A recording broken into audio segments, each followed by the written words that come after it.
जो हमारे young protesters हैं उनसे, भैया प्लीज़ शांत हो जाइए, डिस्टर्ब मत कीजिए। जो हमारे यंग प्रोटेस्टर्स हैं अलग अलग स्टेट से, उनसे मेरी अभी मीटिंग हुई थी, डिस्कशन हुआ था, फ्रैंक डिस्कशन। सबसे पहले मैं इनके जैसे जो हज़ारों यंगस्टर्स हैं इनका और उनका धन्यवाद करना चाहता हूं कि ये कॉन्स्टिट्यूशन के लिए लड़े, एजुकेशन सिस्टम के लिए लड़े और इंडिया के फ्यूचर के लिए लड़े। मेन डिस्कशन वायलेंस पे था, हिंसा पे था, और इनका कहना है कि इन्होंने किसी पर हिंसा नहीं की, मगर इनका नॉन स्टॉप हरासमेंट हो रहा है, इनको धमकाया गया और इन पर लाठियां चलाई गई, इनको मारा गया।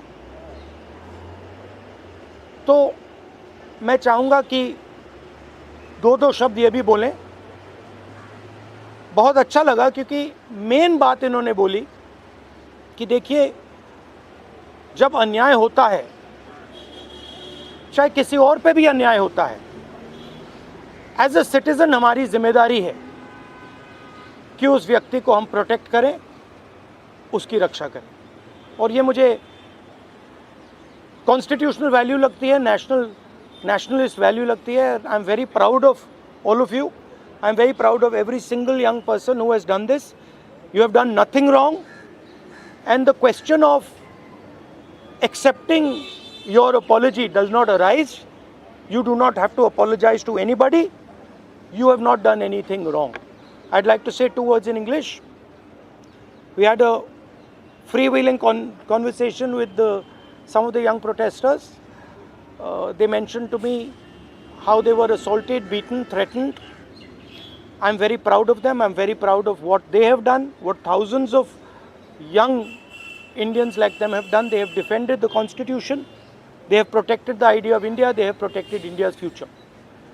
Complaining about the education system, which is a flawed system, a collapsing system, a useless system, is not a crime.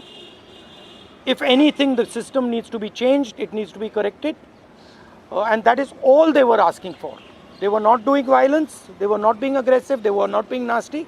They were beaten. They were assaulted. They are threatened. Accepting their apology, forcing them first, sending गुंडाज to their house, महिलाओं के घर में गुंडा भेजने के बाद forcibly उनसे apology, 15 साल की बच्ची से अपॉलॉजी लेना और फिर उस अपॉलॉजी को एक्सेप्ट करना, accepting that apology is complete nonsense. We do not accept it. We want a education system that works. We want exam leaks to stop, and we want the future of this country, who is them, to be respected and protected. So would you like to say a word? Talk. Hello everyone, मेरा नाम है रिया अहीर. मैं वो लड़की हूँ जो Mumbai police के सामने आ गई थी. यू गाइस से कि ये वो लड़की है जो वायरल हो गई है, जिन्होंने मुंबई पुलिस को रोका था. बट मैं मीडिया से ये कहना चाहूँगी, मैं वो लड़की हूँ जिन्होंने 20 बच्चों को अनलॉफुली डिटेन होने से रोका था. Please change your narrative, change your perspective. पर जो भी मैंने किया उसकी वजह से मुझे बहुत हरास किया जा रहा है. ट्रोलिंग नहीं बोलूँगी मैं, क्योंकि ये ट्रोलिंग नहीं है, ये क्राइम है. और सिर्फ यही नहीं, जनता ही नहीं बल्कि पार्टी वर्कर्स भी अभी अपने फेसबुक पर पोस्ट लगा रहे हैं मेरे बारे में, गलत बोल रहे हैं कि मैं जो कुछ भी कर रही हूँ 140 रुपीज़ में अपनी बॉडी बेच रही हूँ. सर आप खुद ही सोचिए, उनके दिमाग में ऐसा कितनी गंदगी भरी रहेगी कि वो ये बोल रहे हैं. 27 को मैंने क्राइम रजिस्टर करवाया था. आज 5 तारीख है, मेरे हाथ में अभी तक FIR नहीं आया है. ना ये बेटियों को पढ़ने दे रहे हैं, ना ये बेटियों को बचने दे रहे हैं. मैं बस आपसे इतना कहना चाहूँगी कि एज मीडिया हमारी सबकी रिस्पॉन्सिबिलिटी होती है कि जिन बच्चों के लिए मैं खड़ी थी अब वो मेरे लिए खड़े हैं. एज ए सिटीज़न हमारी भी रिस्पॉन्सिबिलिटी है कि एक दूसरे के लिए हम खड़े रहें. Thank you. एक सेकेंड. हेलो, इनके बारे में मैं कहना चाहता हूँ. इनको पेलेट गन इंजरी हुई थी. ये थोड़ा आपको बताएंगे कि कहा जा रहा है कि पेलेट गन यूज़ नहीं की गई, ये आपको थोड़ा बताएंगे. मेरा नाम नूतन टोप्पो है और मैं झारखंड से बिलोंग करती हूँ। और प्लेट गन मैं अपने आँखों से देखी थी कि हमारे साइड गन पॉइंट किया हुआ था और जैसे ही मैं मुड़ती हूँ ऐसे पीछे से मुझे गन फायर किया गया और मुझे पता अच्छी तरह से पता है मुझे गन से ही फायर में लगी है, प्लेट गन से ही लगी है, बस मुझे ये पता है। पर जब देश में जंतर मंतर में 20 तारीख और जब अन्याय के खिलाफ हमें खड़ा होने का मौका मिले हम खड़ा होंगे जरूर। मैं फरहनाज उत्तर प्रदेश से आई हूँ।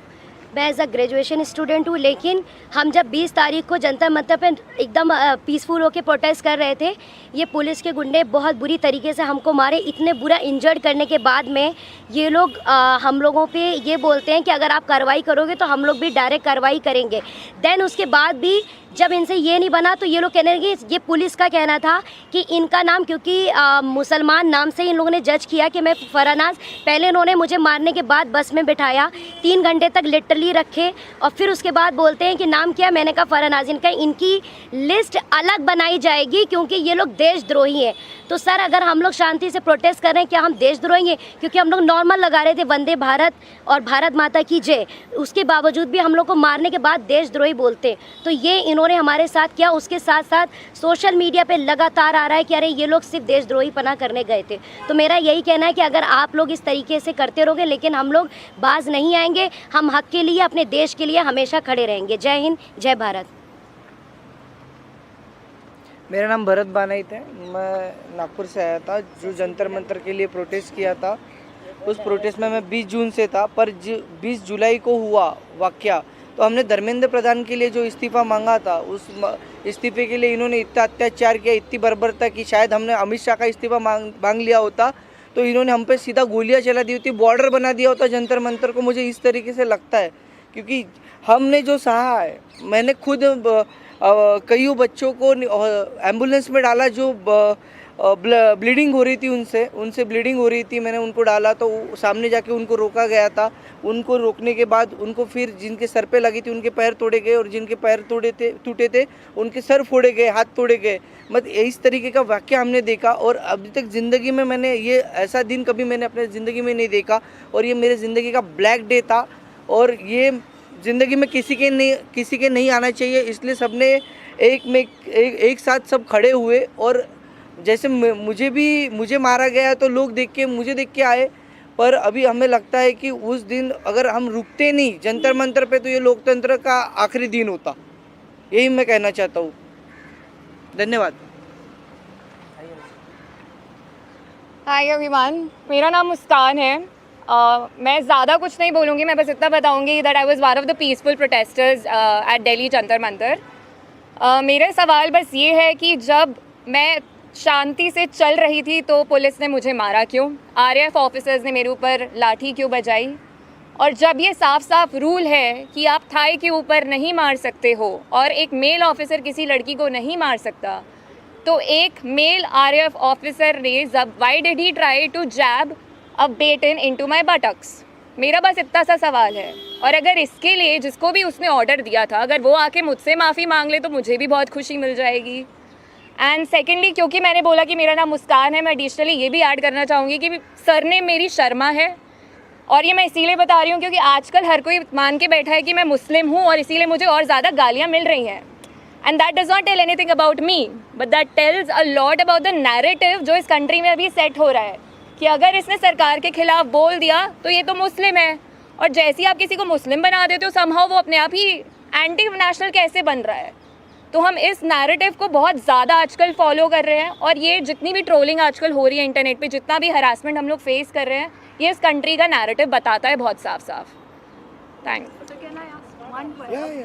आप सब लोगों से सवाल है कि आप कह रहे हो इंटिमिडेट किया जा रहा है, आप कह रहे हो डराया जा रहा है, आपकी परीक्षा हो रहा है, even when you are standing here, what makes you standing here? No, but I want to say something else, which is even more powerful. That there are young people who are standing here in front of India's press. But Amit Shah and the Prime Minister don't have the courage to stand here. अगर ये बाहर जाएगा उसके बाद हमें रोज़ और गालियाँ पड़ने वाली हैं। What makes you standing They are क्योंकि Indian. कल को मेरे साथ गलत होगा, मेरे साथ कोई आके खड़ा नहीं होगा अगर आज मैं दूसरों के लिए आवाज नहीं उठाऊंगी। और ये ऐसी कंट्री है, टू बी वेरी ऑनेस्ट, जिन लोगों को मेरी सुरक्षा करनी चाहिए उस दिन मैं उन्हीं लोगों से पिट रही हूँ। So as a woman of this country, please tell me where am I suppose to go to for my protection. मुझे बस आप इतना बता दीजिए। Just 1 second. One second. मेरा बस एक सवाल है जो भी ये देख रहा है उनसे, क्या जस्टिस आपको सिर्फ तभी मिल सकता है जब आप कोई कॉन्स्टिट्यूशनल वर्कर हो, या आर्टिकल 14 के हिसाब से जस्टिस सबके लिए इक्वल है? ये मेरा सवाल है। So no, last thing I want to say. 1 second, we're not taking any more questions. Last thing I want to say is that for them to come here, जो आपने बोला, it is an act of courage. It is not easy for them to come here. They are facing harassment, they are facing violence, they are facing torture, and I am very proud that they have the courage to speak so eloquently, so beautifully about what they are feeling. And these are exactly the type of youngsters that this country needs. There's thousands and thousands of them, and I'm extremely proud of what they have done. Final thing, the person who is responsible for this violence, the person who has had the pellet gun fire into this young lady, the person who's had the pellet gun fire into that young man I brought here, the person who has turned the police force against this young lady who's asking for their protection is Mr. Amit Shah, is the Home Minister of India. He does not have the decency to come to Parliament. He does not have the decency or the courage to comment on what has happened. And there's only two possibilities. One, he did not know that this violence was being carried out on the children, in which case he's incompetent. And two, that he ordered the shooting of the pellet gun, he ordered the violence on these children, on these youngsters, which means he is culpable. Either way, he is responsible. Thank you very much, and thank you very much for coming. All the best. Thank you.